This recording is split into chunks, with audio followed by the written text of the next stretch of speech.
Nerdy sports fan here with the Week 10 pregame of the Colts versus the Jaguars.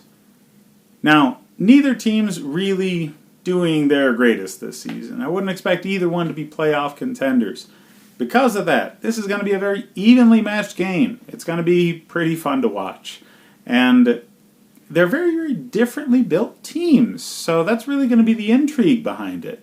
Jacksonville was supposed to have a much better defense than they have this year. I don't really know what went wrong. I mean, the personnel's all, for the most part, the same. They're not clicking the way they were last year. They still do have a very talented defense, though. The Colts' defense is better than they were advertised as, mostly because of very strong play from that rookie linebacker they have over there. But yeah, both defenses are kind of close. The Jaguars have the edge, but not by as much as they should. Offensively, the Colts should have a bigger advantage here than they do. I don't really know what's going on there. I mean, Andrew Luck is fantastic. And T.Y. Hilton's great. They don't really have much else. They've never really had a strong offensive line in front of Andrew Luck, and they've never had a strong running game the entire time they've had the guy. So they kind of piecemeal it together with 2 or 3 players, and it doesn't really work out too well for them. Hilton and Luck are always going to get theirs, though. I mean, Andrew Luck is a lock at a QB1 this week. He should be most weeks. He's absolutely fantastic putting fantasy points on the board.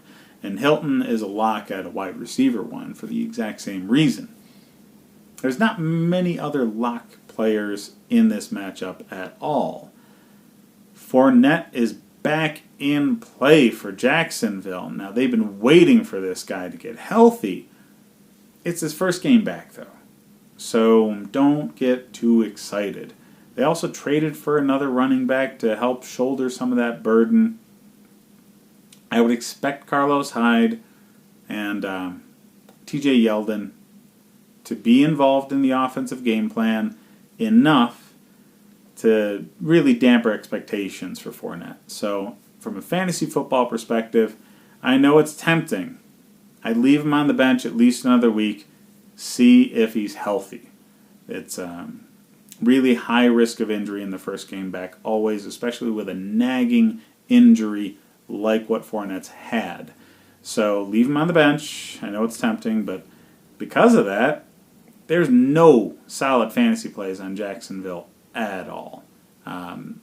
They're a balanced team with a bad quarterback, and nobody's going to get the ball enough to really make a difference in your fantasy. So Andrew Luck and T.Y. Hilton are the only viable plays in this game at all. It's a very evenly matched game, but I would expect the Colts to win because really the Jacksonville tire fire is starting. Blake Bortles' days are numbered, and late in the season, I really expect the man to just entirely unravel. Oh, that's right. They already benched the guy this season. So yeah, it's probably going to happen again at some point. So, yeah, Jacksonville needs to hit the reset button on Bortles. They need to find a way to get their defense clicking again. But they're close. They've got a talented roster there. They've got what seems to be a good coach in Marone. And I would actually think that they're closer to serious contention than the Colts are. The Colts, man, I mean, with Andrew Luck, you'd expect them to do better, but Jim Irsay's not been able to lead that team to get it all pieced together properly. I don't know if it's a coaching problem, a GM problem, but they've shuffled those guys around, and you know the only constants really are Andrew Luck and Jim Irsay, and it's just not consistently working out for whatever reason. So they've got some hard questions to answer in Indianapolis. Mostly because people don't really know what the questions are. I mean, how do you fix what you're not really sure what the problem is? So it's going to be an interesting game, but enjoy this while you can. Neither team's going to have a heck of a lot of success later on in the season.